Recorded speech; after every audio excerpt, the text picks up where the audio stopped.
So I had the chance to meet with some of the kids in the program today. Where are you? Scream out. There you go. I love those kids. And so what I thought I would do, because they gave me a little bit of time to say whatever I want, is offer you a little bit of some observations for your future. I have 5 little rules that you can follow as you find your spark and bring your spark to life. The first is to go after the things that you want. Let me tell you a story. So a friend of mine and I, we went for a run in Central Park. The Roadrunners organization, on the weekends, they host races. And it's very common at the end of the race, they'll have a sponsor who will give away something, apples or bagels or something. And on this particular day, when we got to the end of the run, there were some free bagels. And they had picnic tables set up, and on one side was a group of volunteers. On the table were boxes of bagels, and on the other side was a long line of runners waiting to get their free bagel. So I said to my friend, let's get a bagel. And he looked at me and said, the line's too long. And I said, free bagel. And he said, I don't want to wait in line. And I was like, free bagel. And he says, it's too long.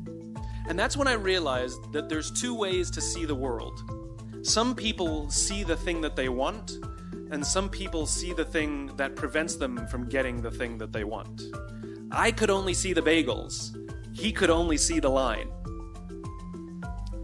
And so I walked up to the line. I leaned in between 2 people, put my hand in the box, and pulled out 2 bagels.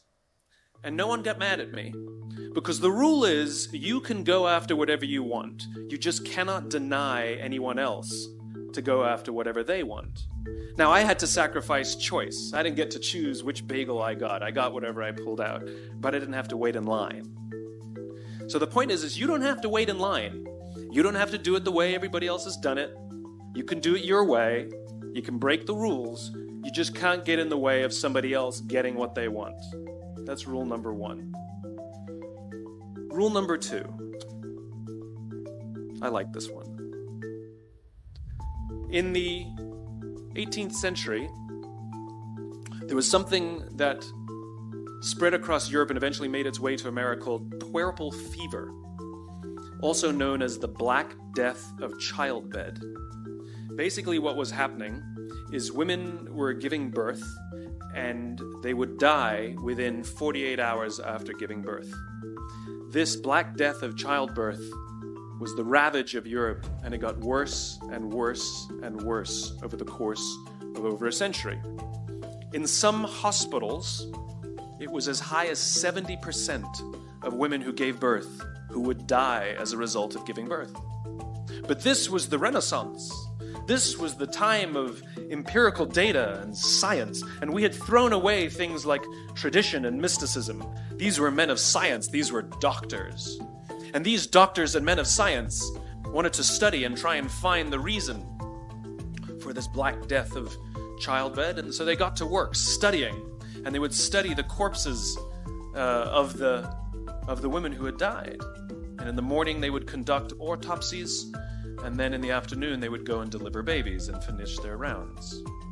And it wasn't until somewhere in the mid-1800s that Dr. Oliver Wendell Holmes, father of Supreme Court Justice Oliver Wendell Holmes, realized that all of these doctors who were conducting autopsies in the morning weren't washing their hands before they delivered babies in the afternoon.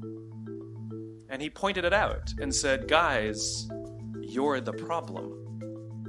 And they ignored him and called him crazy for 30 years. Until finally somebody realized that if they simply washed their hands, it would go away. And that's exactly what happened. When they started sterilizing their instruments and washing their hands, the Black Death of childbed disappeared. My point is, the lesson here is, sometimes you're the problem.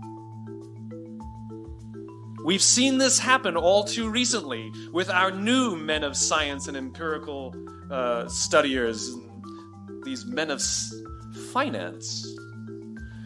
who were smarter than the rest of us until the thing collapsed. And they blamed everything else except themselves. And my point is take accountability for your actions. You can take all the credit in the world for the things that you do right, as long as you also take responsibility for the things you do wrong. It must be a balanced equation. You don't get it one way and not the other. You get to take credit when you also take accountability. That's lesson 2. Lesson 3, take care of each other. The United States Navy SEALs are perhaps the most elite warriors in the world. And one of the SEALs was asked, who makes it through the selection process? Who is able to become a SEAL? And his answer was, I can't tell you the kind of person that becomes a SEAL. I can't tell you the kind of person that makes it through BUD/S. But I can tell you the kind of people who don't become SEALs. He says the guys that show up with huge, bulging muscles covered in tattoos who want to prove to the world how tough they are, none of them make it through. He said the preening leaders who like to delegate all their responsibility and never do anything themselves, none of them make it through. He said the star college athletes who've never really been tested to the core of their being, none of them make it through. He says some of the guys that make it through are skinny and scrawny. He said some of the guys that make it through, you will see them shivering out of fear. He says, however, all the guys that make it through, when they find themselves physically spent, emotionally spent, when they have nothing left to give physically or emotionally, somehow, some way, they are able to find the energy to dig down deep inside themselves, to find the energy to help the guy next to them. They become SEALs, he said. You want to be an elite warrior. It's not about how tough you are. It's not about how smart you are. It's not about how fast you are. If you want to be an elite warrior, you better get really, really good at helping the person to the left of you and helping the person to the right of you. Because that's how people advance in the world. The world is too dangerous and the world is too difficult for you to think that you can do these things alone. If you find your spark, I commend you. Now, who are you going to ask for help, and when are you going to accept help when it's offered? Learn that skill. Learn by practicing helping each other. It'll be the single most valuable thing you ever learn in your entire life. To accept help when it's offered and to ask for it when you know that you can't do it. The amazing thing is when you learn to ask for help, you'll discover that there are people all around you who've always wanted to help you. They just didn't think you needed it because you kept pretending that you had everything under control. And the minute you say, I don't know what I'm doing, I'm stuck, I'm scared, I don't think I can do this, you will find that lots of people who love you will rush in and take care of you. But that'll only happen if you learn to take care of them first.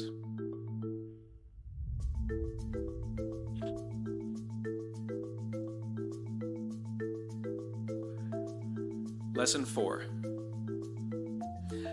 Nelson Mandela is a particularly special case study in the leadership world because he is universally regarded as a great leader. You can take other personalities, and depending on the nation you go to, we have different opinions about other personalities. But Nelson Mandela across the world is universally regarded as a great leader. He was actually the son of a tribal chief. And he was asked one day, how did you learn to be a great leader? And he responded that he would go with his father to tribal meetings. And he remembers 2 things when his father would meet with other elders. 1, they would always sit in a circle. And 2, his father was always the last to speak. You will be told your whole life that you need to learn to listen.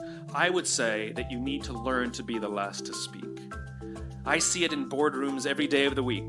Even people who consider themselves good leaders, who may actually be decent leaders, will walk into a room and say, here's the problem, here's what I think, but I'm interested in your opinion, let's go around the room. It's too late. The skill to hold your opinions to yourself until everyone has spoken does two things. One, it gives everybody else the feeling that they have been heard. It gives everyone else the ability to feel that they have contributed. And two, you get the benefit of hearing what everybody else has to think before you render your opinion. The skill is really to keep your opinions to yourself. If you agree with somebody, don't nod yes. If you disagree with somebody, don't nod no. Simply sit there, take it all in, and the only thing you're allowed to do is ask questions so that you can understand what they mean and why they have the opinion that they have. You must understand from where they are speaking, why they have the opinion they have, not just what they are saying. And at the end, you will get your turn. It sounds easy, it's not. Practice being the last to speak. That's what Nelson Mandela did. Number 5. That's Monty Python. 1, 2, 5, 3. For all the other nerds in the audience. There's one. Number 5. My favorite one of all. True story. There was a former Undersecretary of Defense who was invited to give a speech at a large conference, about 1,000 people. And he was standing on the stage with his cup of coffee in a styrofoam cup, giving his prepared remarks with his PowerPoint behind him. And he took a sip of his coffee and he smiled and he looked down at the coffee. And then he went off script. And he said, last year I spoke at this exact same conference. Last year I was still the undersecretary. And when I spoke here last year, they flew me here business class. And when I arrived at the airport, there was somebody waiting for me to take me to my hotel. And they took me to my hotel and they had already checked me in and they just took me up to my room. And the next morning I came downstairs and there was someone waiting in the lobby to greet me and they drove me to this here same venue. They took me through the back entrance and took me into the green room and handed me a cup of coffee in a beautiful ceramic cup. He says, I'm no longer the undersecretary. I flew here coach. I took a taxi to my hotel and I checked myself in. When I came down the lobby this morning, I took another taxi to this venue. I came in the front door and found my way backstage, and when I asked someone, do you have any coffee? He pointed to the coffee machine in the corner, and I poured myself a cup of coffee into this here styrofoam cup. He says the lesson is, the ceramic cup was never meant for me. It was meant for the position I held. I deserve a styrofoam cup. Remember this. As you gain fame, as you gain fortune, as you gain position and seniority, people will treat you better. They will hold doors open for you. They will get you a cup of tea and coffee without you even asking. They will call you sir and ma'am, and they will give you stuff. None of that stuff is meant for you. That stuff is meant for the position you hold. It is meant for the level that you have achieved of leader or success or whatever you want to call it. But you will always deserve a styrofoam cup. Remember that. Remember that lesson of humility and gratitude. You can accept all the free stuff. You can accept all the perks. Absolutely, you can enjoy them. But just be grateful for them and know that they're not for you. I remember getting off the Acela. I took the Acela from New York to Washington, D.C. And I got off the train like everybody else. And I was walking down the platform like everyone else. And I walked past General Norty Schwartz, who used to be the Chief of Staff of the United States Air Force, the head of the Air Force. And here I did, you see a guy in a suit, schlepping his own suitcase down the platform just like me. And just a couple months ago, he was flying on private jets and he had an entourage and other people carried his luggage.